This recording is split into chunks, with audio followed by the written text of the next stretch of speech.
All right, let's talk about the new CFAP 3 paper on sustainability reporting and assurance.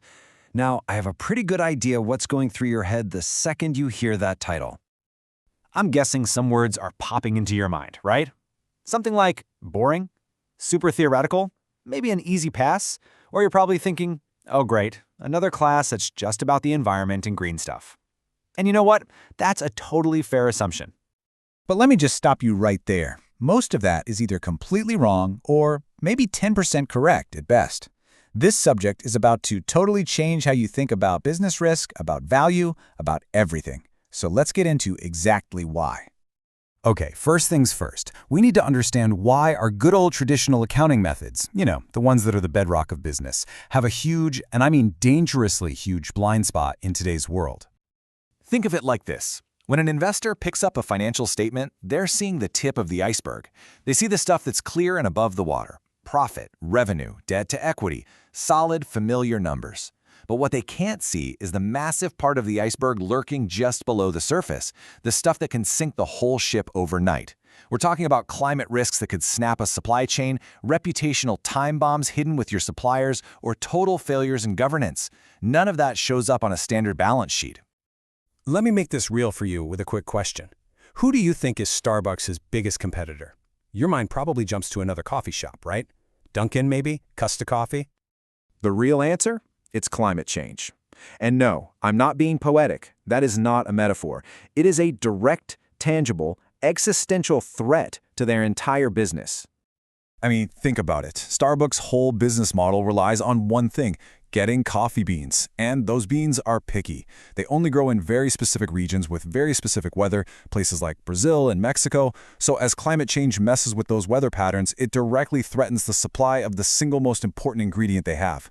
This is a risk that could literally cripple the company, and yet you won't find a line item for it anywhere in their traditional financials. It's completely invisible. So, if the old financial statements have this giant blind spot, what's the fix? Well, we need a whole new way of seeing things. We need a new framework that's actually designed to give us the complete picture. And the key idea here is something called the value chain. This forces us to look way beyond a company's own factory doors. It's about seeing the entire network, from the farmer growing the raw material all the way to the customer buying the product. Your responsibility and your risk doesn't stop at your own walls. And if you want a powerful and honestly tragic, real-world example of this in action, we have to talk about the Rana Plaza factory collapse in Bangladesh. Back in 2013, this garment factory collapsed, and more than 1,100 workers were killed. It was a horrific human tragedy, but from a business risk point of view, the story was really just getting started. Because here's the critical connection. That factory, it wasn't owned by global brands like Zara or H&M, but it was making their clothes. It was a key part of their supply chain. So when that building fell, those brands faced an absolute firestorm of bad press, consumer boycotts, and unbelievable damage to their reputation. Why? Because they were seen as cutting costs by using suppliers who ignored safety. It is the perfect, brutal illustration of this principle. A risk that exists anywhere in your value chain is a risk to your business, period. And look, these aren't just isolated incidents. The last decade is absolutely littered with examples of these so-called sustainability failures turning into total financial catastrophes. Let's just run through a few rapid fire. You've got Volkswagen's Dieselgate. That was a governance failure. They flat out lied, and it cost them $30 billion. Then you have PG&E in California. A safety and environmental failure with their power lines sparked wildfires that led the entire company into bankruptcy. Remember BP's Deepwater Horizon oil spill? A $65 billion catastrophe. And for a company like Meta, a massive data breach isn't just a tech problem, it's a social failure that poses an existential threat to their whole business. These aren't rounding errors, these are company killers. Okay, so we've seen the risks, we've seen the disasters. What on earth does this all mean for you, the person studying to become a finance professional?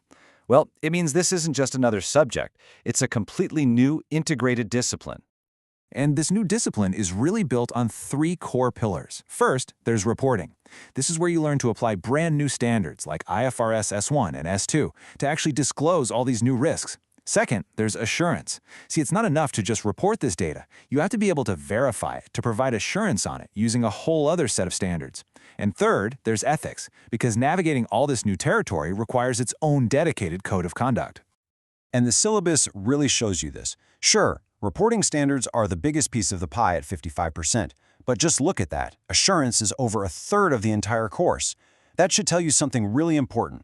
The market isn't just asking for this information anymore, it is demanding that it be verified and trustworthy.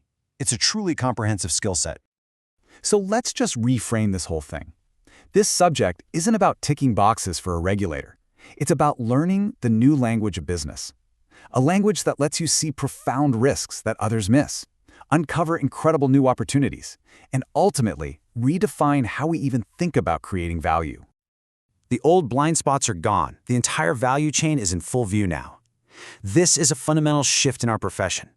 So the real question I have for you is, are you ready to see the world beyond just debit and credit?